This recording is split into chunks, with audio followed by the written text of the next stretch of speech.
आज का नाही मस्त असा चिरमुऱ्याचा भडंग करायला घेतलेला, म्हटलं रेसिपी शेअर करावी म्हणूनच करते. तर सगळ्यात आधी नाही तर मी चिरमुरं घेतलेला आणि त्याच्यासोबत फरसाणासुद्धा घेतलेला. तुमच्या आवडीनुसार तुम्ही शेवसुद्धा घेऊ शकता. ते नंतर का नाही छान असं पाकडून वगैरे घेतलं, स्वच्छ करून घेतलं आणि त्यामध्ये की नाही मस्त असा फरसाणा टाकून घेऊन का नाही मिक्स करून घेतला आणि त्यानंतर फोडणीची तयारीला लागले. इथे की नाही ठेचलेला लसूण आणि की नाही कढीपत्ता घेतला आणि काही मसाले घेतले आणि छान असं की नाही तेल गरम करून घेतलं.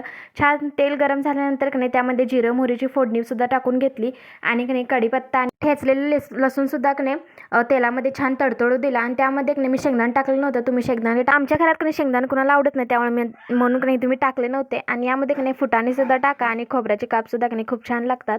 मी टाकत नाही, आमच्यात खात नाहीत म्हणून. त्यानंतर की नाही छान असं हे सगळं तडतडल्यानंतर की नाही त्यामध्ये हळद टाकून घेतली आणि भरपूर असं लाल तिखट टाकून घेतलं. म्हणजे तुमच्या आवडीनुसार की नाही लाल तिखट टाकू शकता.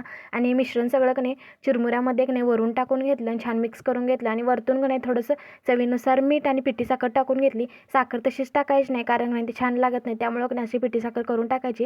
त्यानंतर छान असं सगळं मिक्स करून घेतलं. गरम होतं म्हणून चमचेच्या साहाय्यानेच की नाही तर मिक्स करून घेतलं आणि थोडंसं गार झाल्यानंतर की नाही हाताच्या साहाय्याने की नाही मस्त असं मिक्स करून घेतलं. कारण की नाही चटणी सगळ्या चिरमुऱ्यांना लागली पाहिजे म्हणूनच की नाही असं हातानं की नाही हे मिक्स करावं लागतं. आणि त्यानंतर की नाही छान असं की नाही भडंग तयार होता. टेस्टला पण खूप छान झालेला. कसा वाटला हे कमेंट करून नक्की सांगा. त्यानंतर की नाही छान असं की नाही पिशवीमध्ये की नाही हा भडंग छान असा भरून घेतला आणि असं पॅक करून ठेवल्यावर की नाही खूपच दिवस भडंग राहतो. तर कसा वाटला व्हिडिओ कमेंट करून नक्की सांगा. चला बाय.